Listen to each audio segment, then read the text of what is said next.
India is really at the verge of passing one of its most game-changing and ambitious indirect tax reforms, and that is the goods and services tax, the GST as it's commonly called.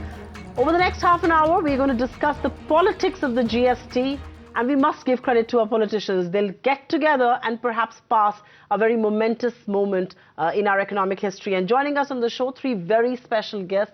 Panda from the BJD, Mr. GVL Narsimha Rao from the BJP, and last but not the least, Priyanka Chaturvedi, who represents the Congress party. Thank you, each one of you, for being with us. Priyanka, I must begin with you, because a lot of blame was lying with the opposition for stalling the GST. But now that we are perhaps going to see the GST go through and all kinds of right noises being made around it, who gets the credit for the passage of the GST? Who really can score victory this evening? Will it be you or will it be the BJP?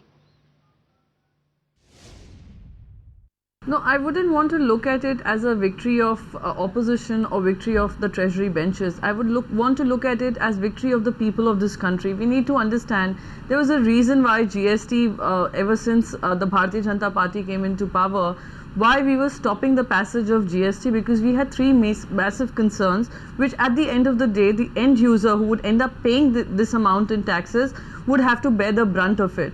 So keeping that in mind, we insisted that there are three factors that need to be looked into, which even the Chief Economic Advisor of India also agreed to, that these were issues that could lead to problems later for the person who's going to be paying the tax at the end of the day. So keeping that in mind, earlier we had the entire parliament being blocked for not wanting to pass it for no reason at all. The Chief Minister then of Gujarat and now the Prime Minister was blocking it for some concerns that he had for his state. Having said that, that is passé, that 7 years, it took 7 years too long for the bill to pass. But now that, the government earlier did not even want to consult us about it, did not even want to debate the bill, did not even want to discuss the bill or debate the issues that we were flagging, to now wanting to find a midway, I think that is appreciable. And I would say the end victory would be that of the people of this country, both sides, the business side as well as the people who would be ending up paying this uniform tax that is introduced all across the country. Mr. Narsimha Rao, comment on that. Do you agree that the BJP has learnt its lessons? A lot of people believe that while the Congress was grandstalling it and not coming on board, the BJP had to be blamed equally for not outreaching to the opposition benches, which you finally have, and which is a good thing, and which is perhaps why we are seeing the GST go through. I think this is not the time for us to really look into the past. I think we still have a job to be done. I think we certainly would want this bill to be passed, constitutional amendment bill to be passed unanimously. That's what this government has been working towards. I think there has been wide-ranging consultation with different political parties, and also there was a meeting of the state finance ministers held only a few days ago, last week. I think we have now really got a situation where most parties are on board. So hopefully, I think this will be a happy ending, and we will be able to pass this unanimously in the next few days, in the next couple of days rather. I do love shows where the Congress and the BJP come on the show and say it's going to be a happy ending, and both sides should be sharing the credit for this. But Biju, Panda, you've always been a plain speaker, and I must ask you then, who will you credit for the BJP, for the GST to go through? Are you going to credit the opposition? Are you going to credit the government? Or are you actually going to credit the groundswell on the GST, the kind of clamor that we saw with every stakeholder in the Indian economy on the GST? Well, I'll answer the question about credit later on, but first let me say that the Biju Janata Dal has consistently supported the GST on principle and along with certain caveats. I think this is very, very overdue, because nearly 70 years of being an independent country, we still do not have one single market, which is a disadvantage to us and unnecessarily handicaps us in competing in the global economy. The caveats that we have raised, most of the amendments that we proposed in the Lok Sabha were accepted by the government, so that was a good sign. We still have a caveat that states like Odisha need a green tax to protect us from the high amount of ash and all that will be generated from the power plants that are coming up in Odisha. But overall, we very much support the GST, and it's a good thing that it's come to this final stage and it's looking like it's going to go through. As far as who gets the credit, I think this is one of those rare moments that credit must be shared across the aisle, because without the cooperation of many members of the opposition, this would still be touch and go and it would be difficult. At the same time, I think the government finally has started reaching out. And it's not just the reaching out. Also, if you remember, the Prime Minister a few weeks ago in a TV interview gave a very strong public message justifying GST. So these are the kind of things that needed to have been done. So I think there's plenty of credit to go all around. It's good for the country. This is one issue and one day or 1 week when we should not quibble about who gets credit. We should be happy that India is going to benefit. Fair point indeed, but let me begin the second round with you as well. And the second round has to be about the three sticky issues that we saw. 1% additional levy, or was it the dispute resolution or the cap? Why could some of these issues, Mr. Panda, according to you, not get addressed earlier? We've finally found a compromise. We finally found a middle ground, and which is why I'm tempted to believe that there was far more to just logic. There was far more politics as far as the decision on the GST is concerned. Actually, all of these issues were valid issues. All of these would have come into the way of having a better GST. But you're right, the solution that has been now reached was very much in the realm of possibility of maybe 2 sessions ago of parliaments, maybe 6 months ago, or certainly 3 months ago. And you are quite right, I think a certain degree of politics was getting into it. But I don't think we should cry over spilt milk, because the fact remains that that passing bills is about arithmetic, and as you are aware, in recent months the constitution of the upper house has also changed with the latest round of elections to the Rajya Sabha, so the arithmetic itself has changed. But more important than that, I think, is the government's effort to reach out and the opposition parties finally recognizing that this has gone on for too long, and the middle ground which was possible should really be grasped now, otherwise the country would lose too much. You know, you're cueing me to the next question that I should be taking up with Priyanka Chaturvedi, and so I will. Priyanka, did the Congress relent finally? And I completely agree with Mr. Panda, the changing composition had some role to play there. But do you believe the Congress eventually relented because there was this fear of being marginalized otherwise? No, absolutely not. We need to understand a couple of things. Even when we were being extremely unpopular about taking a stance on these 3 issues, we were being, I was participating in many discussions where we were looked as obstructionists, but we were very clear in our mind that anything which is against the people of the country, against the end user, the one who will end up paying this tax, and if it is in favor of one side and not in favor of the other, we will not let this bill pass. So now that we have found middle grounds, we have discussed, we have debated it, and we have ensured that the end user is also in a win-win situation, so is the manufacturer who is in a win-win situation, and the business houses which are in win-win situation. So keeping all those issues in mind is how we went about it.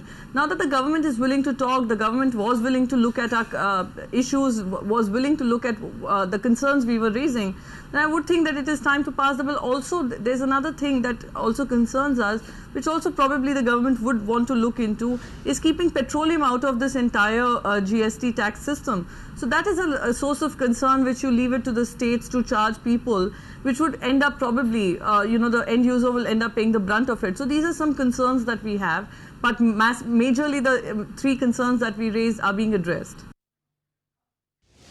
All right, I'm going to come to the petroleum part that you just raised, but the larger question that I was taking up with Mr. Panda and Mr. Rao, if I may come to you on this, the point that I raised with Mr. Panda, how come the middle ground could not be reached earlier? How come the government did not agree at abolishing 1% earlier? How come the GST rate could not be ring-fenced earlier by putting it in the GST bill instead of the Constitution? Why is it that we could reach a middle ground only now? And are you going to tell the people of this country that only sound logic and only economic reasons were at play here? Well, none of these three conditions could ever really have survived in the final version, because that 1% comes in the way of the basic fundamental concept of a borderless one country, one market situation, and so that had to go. And similarly, it is unthinkable to have this tax rate prescribed in the constitution, so that was never going to be there. And the dispute resolution issue had been discussed in the empowered committee of finance ministers, and there was clear indication that it could be resolved. So like I said earlier, the middle ground was hovering in the air, waiting to be seized by both sides. The government had indicated certain flexibility.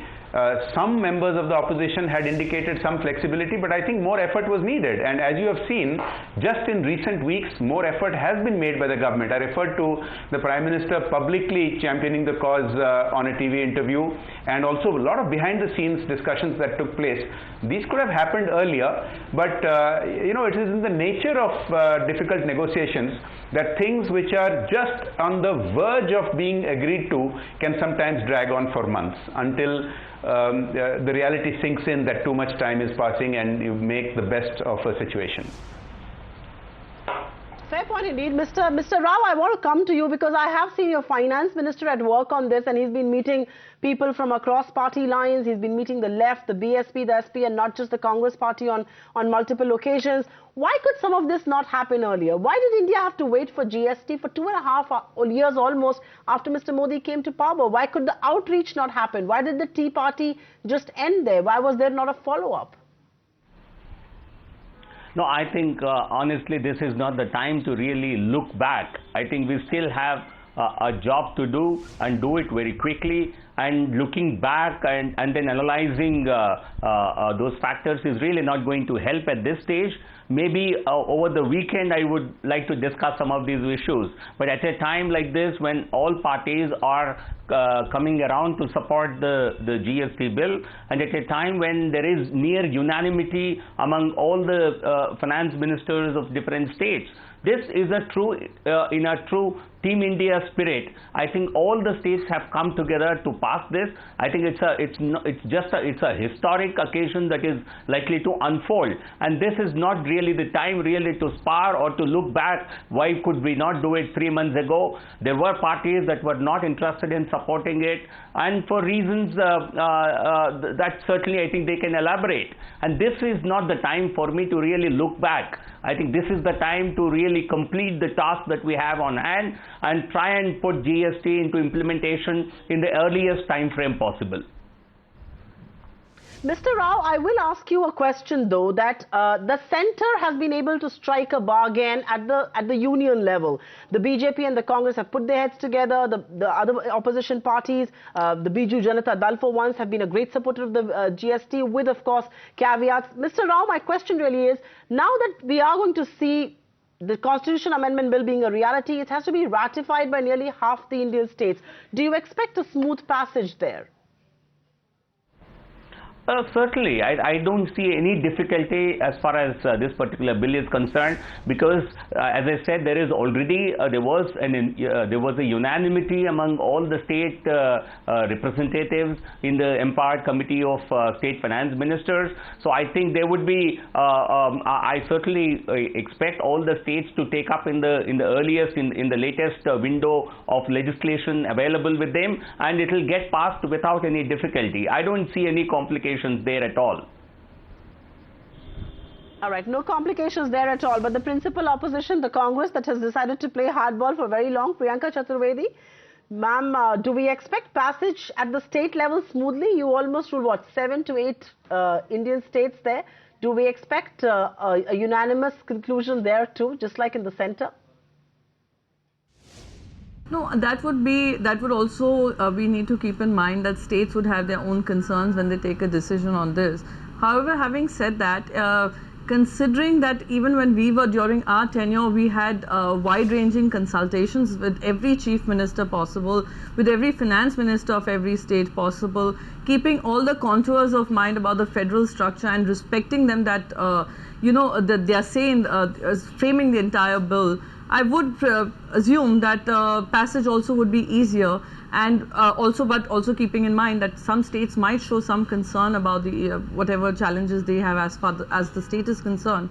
But keeping in mind the wide-ranging consultations that happen, it should be much smoother than what had happened in the center. All right, so let's just take this discussion away from the Constitution Amendment Bill and the states really coming on board, because they largely have. Mr. Panda, I'm going to throw this to you. Do you believe the 5-year compensation that the government is now committed to give has been a deal clincher with the states? That's point number one. And point number two also has to do with the states. If you speak to state finance ministers, they're not happy with an 18% that the national media or the national politicians are talking about. They would want their rates to be higher. Where do you see that rates settle down?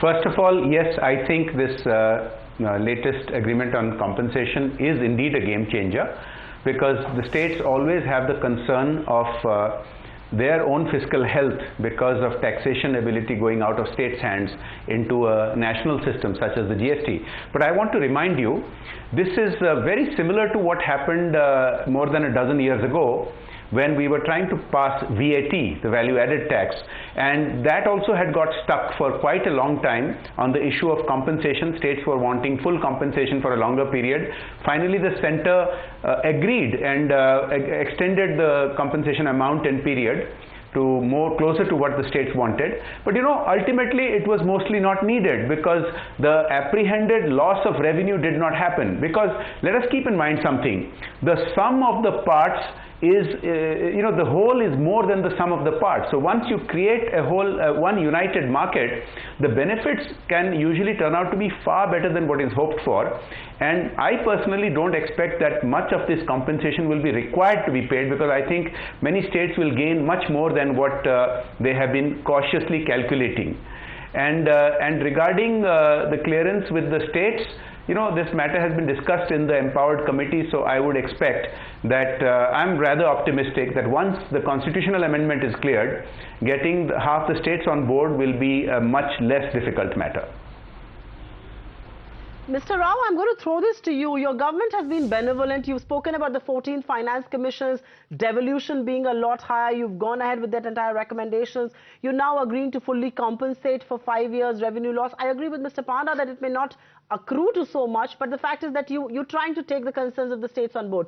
In the bargain, though, politically speaking, to get a political bargain on board, are you letting go of a lot of money here? Are you getting go of a lot of revenues here? No, that's not how Prime Minister Mr. Narendra Modi looks at the whole scenario. I think the 14th Finance Commission itself, I think the centre had foregone nearly about 2 lakh crores by giving more money to the states. And in addition, municipalities and lower level local bodies have also been given a substantial allocation of funds. I think truly Prime Minister believes in decentralized development, and having worked as Chief Minister for long years, for 12 years. So he also understands that states need a lot of money, a lot of untied money to be able to really develop, to have developmental programs as per their own local needs. The manner in which centrally sponsored schemes, central schemes have been redesigned, a lot of flexibility has been given to the states. So Prime Minister Mr. Modi has made a paradigm shift in center-state relations in that regard. So certainly central government is not being benevolent. It's only trying to, only when the states develop will the country develop. So states and center do not exist as two different entities. And certainly the government has been looking forward to ensuring a balanced development in the country, giving a greater fillip to the states, particularly in the eastern India, including states like Orissa, Bihar, Jharkhand, Assam. And these are the states which are mineral rich. A lot of money from the coal block auctions. The entire money from the coal block auctions will go to the states. Entire royalty will go to them. I think these are decisions which possibly no other Prime Minister has ever made in this country. The Prime Minister truly believes in empowering states. It's not a question of retaining money for my own developmental schemes and constrain the states. It's a paradigm shift that Prime Minister has made, and I'm sure the states have responded to that kind of a developmental shift. No, we must give states the credit where it's due. I mean, the fact that they are giving up some amount of their fiscal autonomy and fiscal space is a congratulatory step. But Priyanka Chaturvedi, if I may bring this to you, does this reform going through, and this has been in the making for very long now, does the GST passage really signal the breakdown of that logjam, the legislative logjam, the acrimony that Parliament has seen on the opposition and the Treasury benches? No, there wasn't really a legislative logjam really, because everybody was concentrating on what is happening on the GST. There were many other bills which have been passed, many other issues that have been discussed and debated in the Parliament. It is just that we saw an obstinacy coming from the Treasury benches, where they felt that they were the single largest party and they could bulldoze their decisions, bulldoze anything in the name of reforms, etc. But what makes me happy is that this is a visionary tax reform that was thought by Prime Minister Manmohan Singh and then Finance Minister, and we have been pushing for it because it would clear up a lot of hurdles and usher in the kind of tax reforms we have always been talking about. So I would say in a way that it is a vision that would be lived up to by this current government, but a vision that we had thought of 7 years ago, 10 years ago almost. So these are a couple of things that we need to keep in mind. Legislative agenda can happen, can be discussed, debated, issues can be sorted if there is no obstinacy coming from the Treasury benches. And always we must keep in mind, in a democracy, a discussion and debate is always initiated from the party that is in power, not from the opposition. Opposition kept talking about having a discussion on it, having a debate on it, yet we saw a stance which was very rigid. But now I think with the passage of time, even the government of the day realizes that being a single largest majority does not really mean that only they have the interests of people in mind. I'm running out of time here, and so Mr. Panda, I'll let you have the last word on this. Do you believe at one stage the passage of the GST or the meeting of minds or the consensus that has finally come out signify that at the end of the day, economic reforms are a function of political will, and if I may use a harsher term, are at the mercy of political will? Mr. Panda. Of course, that's true, because all these reforms, or many of these reforms, require legislation. Some of them are constitutional amendments, and as you can see, they are very, very difficult without building the necessary consensus, which requires enormous political will. I would like to say that something which got established at the state level over the past 15 years is, I hope, beginning to happen at the national level, because at the state level, many leaders from different parties have proven again and again that good economics does and can lead to good politics, getting re-elected, and overcoming incumbency hurdles. And I think at the center level, that is something that is yet to be proven, because we have had a stop-and-go approach with reforms for the entire 25-year period. We have never had a continual medium-term range of ongoing reforms. But I'm hoping that that jinx can be broken if we get this big thing done, the GST done this week, and that could raise the bar for all political parties at the national level. On that note, and a very optimistic note, we do hope we do not just reform in the shadow of a crisis. We thank each one of you for being with us on the show. Mr. Jay Panda, Mr. GVL Narsimha Rao, and of course Priyanka Chaturvedi. Thank you very much, all three of you, for joining us. And viewers, thank you very much for tuning in, as this is a momentous moment in our economic history, the goods and the services tax, the most ambitious indirect tax reform that India has seen.